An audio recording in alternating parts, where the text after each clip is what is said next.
हाय दोस्तों, philology of English language में आपका स्वागत है। पिछली वीडियो में हमने जाना था what are the types of noun.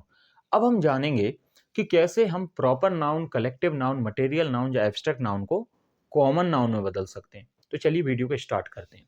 देखिए, अगर आपके पास कोई प्रॉपर नाउन है या फिर कोई मटेरियल नाउन है या फिर कोई एब्स्ट्रैक्ट नाउन है और आप इनमें से किसी भी नाउन के पहले क्या लगा देते हैं, आर्टिकल लगा देते हैं। क्या लगा देते हैं? आर्टिकल। आर्टिकल मतलब ए एन दा लगा देते हैं। तो ऐसे में ये प्रॉपर मटेरियल या एब्स्ट्रैक्ट नाउन ना होकर क्या बन जाती हैं? ये बन जाती हैं कॉमन नाउन। इस बात को आप अच्छे से समझ लेना कि अगर आप किसी प्रॉपर मटेरियल या एब्स्ट्रैक्ट नाउन के पहले आर्टिकल्स का यूज कर लेते हैं तो वह जो नाउन होगी वो क्या बन जाएगी? कॉमन नाउन बन जाएगी। फॉर एग्जाम्पल हमने लिखा कि भाई न्यूटन, न्यूटन को आप जानते होगे, Newton was a great scientist. Newton एक महान वैज्ञानिक था।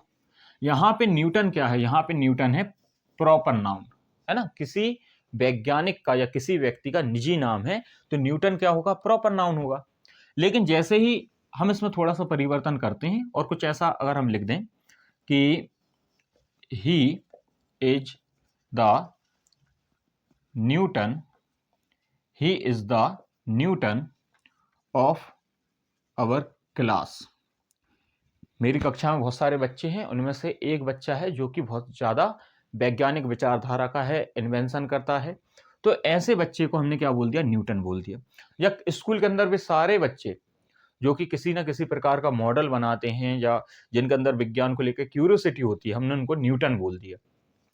तो ये हम न्यूटन बोलते हैं तो हम उसके ऊपर क्या, उससे पहले क्या उपयोग करते हैं? Article. He is the Newton of our class. यहां पे न्यूटन जो है वो किसी का निजी नाम नहीं है। हमने न्यूटन जैसी काबिलियत वाले बच्चे को न्यूटन बोल दिया। इसको थोड़ा आप समझो। जब किसी व्यक्ति का निजी नाम होता है तो हम उसको कहते हैं प्रॉपर नाउन। लेकिन कोई नाम है, उसको हम बहुत सारे लोगों के लिए इस्तेमाल कर रहे हैं तो वो क्या बन जाता है? वो बन जाता है कॉमन नाउन। यहां पे हमने क्या किया? यहां पे हमने न्यूटन को, न्यूटन जो शब्द था, जो न्यूटन नाउन था, उसका उपयोग किसी और के लिए किया। तो अब ये न्यूटन क्या है? प्रॉपर नाउन ना होकर क्या बन गया? कॉमन नाउन हो गया। ठीक है। इसी प्रकार से मान के चलिए मटेरियल नाउन का अपन एक एग्जांपल ले लेते हैं। मटेरियल नाउन का एग्जांपल जैसे कि this house is made of would.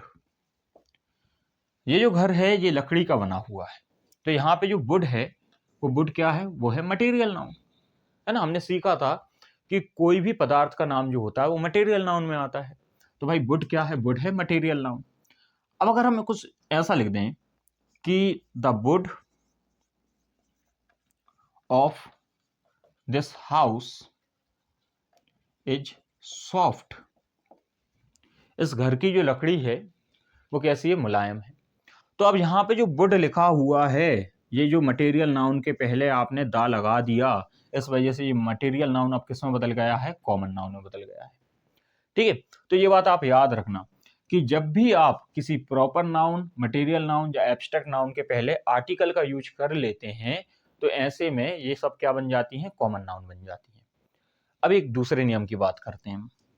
दूसरा नियम क्या है कि कोई भी proper noun, collective noun, material noun, abstract noun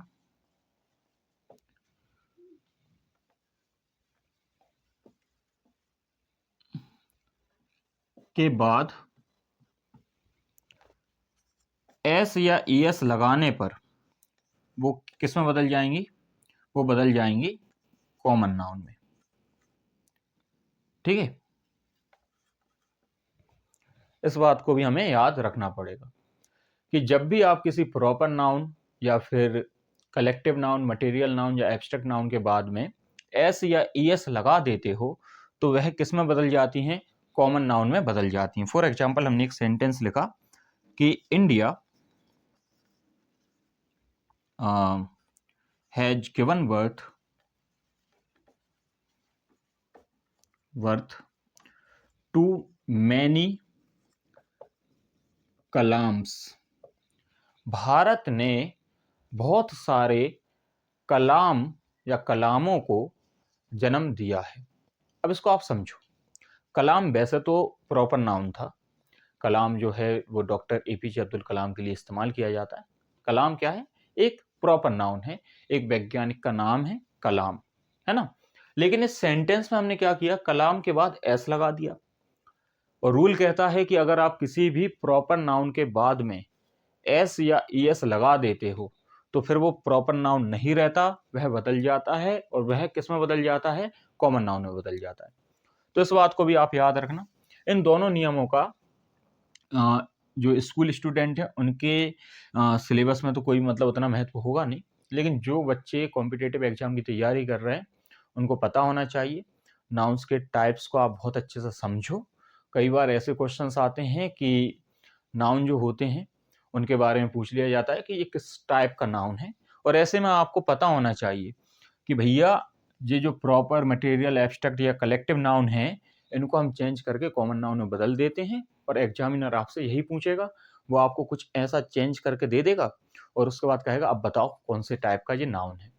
तो इन दोनों नियमों को आप अच्छे से समझना और इनको याद रखना। मिलते हैं नेक्स्ट वीडियो में।